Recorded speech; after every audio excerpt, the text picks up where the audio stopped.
Thank you.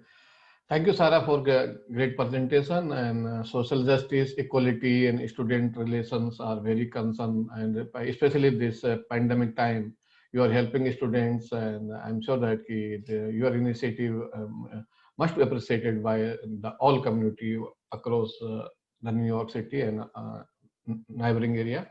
Now we have next presenter, Lina Khalifeh. She is the woman who is empowering women and making women to how become more stronger than before, and Hey how to everyone. lead the men-driven society. Yeah, thank you so much. Yeah. My name is Lina Khalifeh. I'm the founder of SheFighter, and I've heard Alex's interview. I was located in Jordan for so long, and we did a lot of work with the Zatari camp. So I'm very excited to be here. So I'm the founder of SheFighter. So I started SheFighter back in 2012, but the reason I started it is because to solve violence against women and to end domestic violence globally. So I realized that women believe that they're weak and they cannot stand up for themselves. So I decided to teach them self-defense and martial arts, enable for them to stand up for themselves. So I'll be sharing, I mean, I did not really prepare a presentation, but I'll be sharing my screen with you. I'm now located in Toronto, Canada, if you want to know where I'm located. Yeah. So yeah, you can see it probably. So yeah, SheFighter started in Jordan in the Middle East. It's the first self-defense studio, as I said, for women. And we have trained so far 18,000 women globally and certified 600 instructors across the globe. I started, my background is in Taekwondo, martial arts, and I started at the age of 5 years old. And it gave me a lot of confidence and it helped me a lot during my teenage life. I was dedicated to the training and martial arts a lot, and it helped me a lot with my confidence later on when I started a business. So when I was a kid, I was bullied a lot by boys in the streets, and I did not know how to fight. So my parents enrolled me in Taekwondo in order for me to learn how to fight and to just stand up. I'm gonna show you some like slides. That's me. And I'm a big troublemaker since I was a kid. So you can see the pants is above the shirt. You can ignore that. That was my mom. Anyway, so after that, I was dedicated to the Taekwondo and I started training a lot, and I won gold medals. I won 20 gold medals, 3 of them international. And I was doing great work with Taekwondo, and I thought my destiny is Taekwondo. But it wasn't, because I injured myself really badly on my knee, and I could not compete globally anymore, and I could not compete. So I thought that God has given up on me, and he or she doesn't want me really to continue something I started working on. But later on, when I was at university, I was maybe 21 or something, my friend got beaten up and abused by her brother and father. And she came to school one time, to college, with bruises on her face.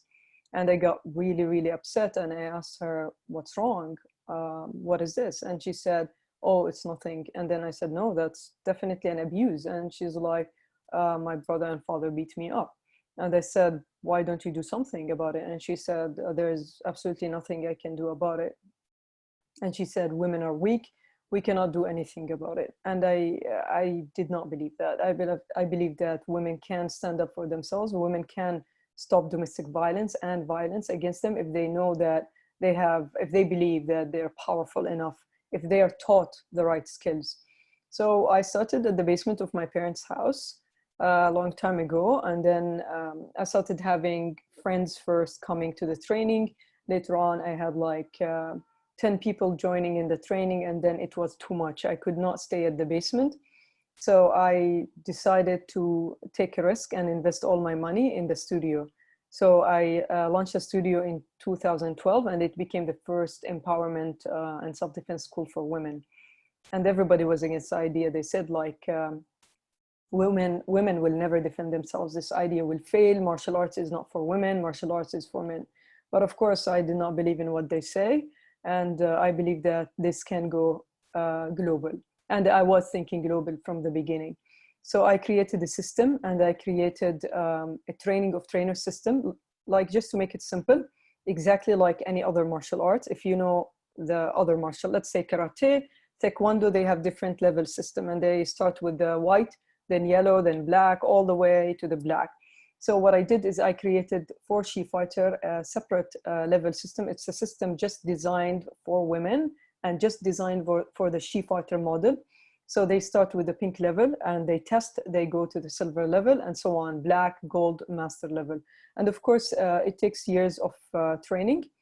And the people can join, the women can join to become certified trainers. So I started, because it's a new martial arts, you have to spread it. You cannot keep it by yourself. It will die.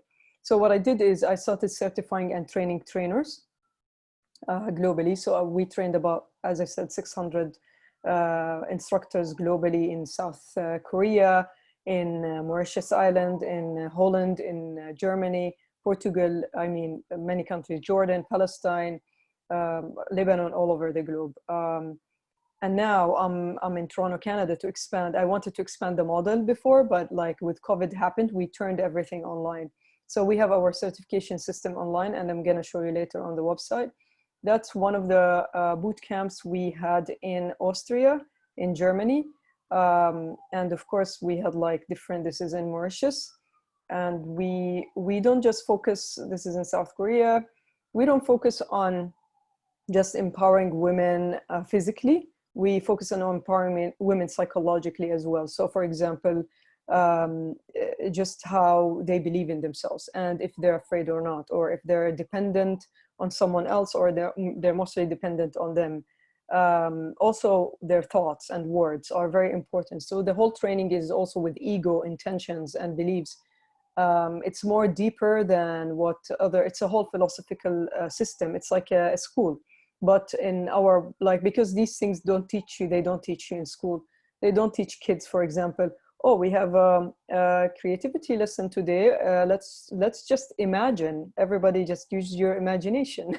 They don't do that to kids, or they never tell them about intentions or desires or failures or rejections. That's why when they face failures starting in their early 20s, some of them don't even know how to deal with it, that they will get depressed and they will commit suicide. And people try to avoid solving these problems by having a fast, we always look for fast solutions, which is giving them any kind of medicine or drugs, just to keep them a little bit at the moment happy, but later on it will cause severe chemical problems with their brains that will cause them to commit suicide, or even mental sickness on a higher level. But we do not invest in kids starting when they're little all the way until they're grown-ups, working on their brain and working on both sides. Not just life is all about butterflies. Life is also about, it's life, I feel like I would view life is about like a boxing ring. So for example, if you're a beginner, you're gonna face someone beginner exactly like you, and they're gonna throw punches at you. You have to learn how to defend yourself, but at the same time, you have to learn how to throw a punch back. And you have to learn, if you get knocked down on the ground and they start counting 1, 2, 3, 4, you have to stand up. You cannot stay down. If you stay down, it means it's over. You lost. Exactly in life, you cannot stay down. And sometimes life would start counting until you stand up on your feet and continue the fight. But we don't teach that to kids. We teach them only things that will help them find a job or go to college. But then there's bigger problems that we do not teach them about, like, for example, depression or failures. Like, it's okay to fail and it's okay to be rejected. And we don't have, like lessons called rejection lessons. Do you want to join that? We have classes called like all kind of material now, from like risk management, time management, all of this. Like, why we don't have something like rejection management, failure management? There is crisis management, but for kids, I mean. And we need to focus on, that's why I have a slide here. We need to focus on the brain waves. When kids under 5 years old, they have different brain waves than adults. They're mostly on the theta brainwave, which is more about creativity, imagination, and they can see that they can be an astronaut, they can reach the space, the sky, and slowly, when they get in the educational system, they would lose that kind of vibration because they want to fit in real life. They want to have friends, they want to fit in. And of course, as humans, we want to fit in, but then we lose the brainwave that is important, the theta brainwave. We move to the alpha brainwave, which is the alpha brainwave is like everybody has it. An adult would have it, like fitting in real life. It's like everyday life. We even ignore our dreams. We ignore our feelings deep inside. We're just like robots every single day. That's why we have problems with the brain. And a lot of people don't talk about the brain, how important it is to just take care of your brain. And it's important to go to the other side sometimes, to imagine, to just walk and imagine life, or just imagine the impossible being possible to you. And when kids start imagining, we tell them, oh, you're full of imagination. But life was built from imagination. Like Einstein said, he said, logic will get you from A to Z, but imagination will take you everywhere. And we need to get the kids in school. We need to change the educational system, honestly. But anyway, it's going to be a lot of time. That's why I invented the whole system and philosophy of the training, physical, connected with the psychological and spiritual together. So we cannot be neglecting that there is mind, body, and spirit. There is way beyond. Also, there's energies, there's vibrations that we all, we feel it, but we don't see it. So we definitely need also some kind of teaching method where we don't have to learn everything that is seen to us. We have to learn something that is invisible to us.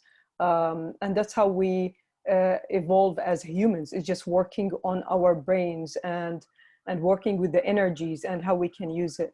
I don't want to talk a lot about the neurons. If you want to ask me what are the challenges that I faced a lot of challenges started in the Middle East, of course, in Jordan. I had a lot of threats. I had like a lot of suitcases, and people were not happy that I'm empowering women. They said that now you're giving them a voice. Well, they already have a voice, but you kind of oppressed them. They never used it. But then they discovered their strength, inner and outer strength. So that's how they become, and they found a tribe, like they found a community where they champion each other. Other than the challenges, and of course, any social enterprise, any entrepreneur, they have to face challenges. If they do not face lawsuits or someone threatening them, it means that they're not doing an impact on the society. You need to question, like, are you getting attacked? It means it's good. You're changing the society. If you're not attacked, you're not big enough. You're not making it change really on a bigger scale. You need to really work on the people's mindset and work on the women's mindset. And working on their mindset can take years and years and years. So you have to be patient. You have to wake up every day and ask God for support because it's a really tough ride, and then continue your journey in this life. Some people quit, and it's okay to quit, but the ideas are there, but people just give up on ideas because they cannot take it anymore. And you have to remind yourself that it's okay to feel tired sometimes. It's okay to take breaks. It's okay to just do something else at the moment, but then return to your passion. Other than the bad things, which we receive a lot during the movement of SheFighter, and they call it movement because it's a movement, and it's not just a business. It's working on women, psychological and physical strength. We received a lot of recognition. So we have received a recognition from President Barack Obama, if you know that guy on the left screen. Did you vote for him? Maybe not. Anyway. So we received recognition from President Barack Obama in 2015 at the White House. and we were awarded the Economic Empowerment Award by Hillary Clinton. And we have won last year the ESP's Sports Award for humanitarian work. And we have done, like, we have a lot of achievements. Like I won the Female Entrepreneur of the Year in Dubai. I won the Golden Prize in the United Nations. So that was all an achievement for SheFighter. And to sum it up, I'm just gonna move to the website. If you can see the website here. So with COVID, we moved everything online. So if you go to shefighter.com, you will go to online courses, and you're gonna see all our, you can either get the courses, they're all available online, and you can enroll in the courses, and you can get the training and certified from home. And we have the events. There's an event coming up this Saturday where I'm gonna be talking and interviewing with a woman self-defense instructor, but she's disabled, as you can see, and training women and men with disabilities. So feel free to log into shefighter.com.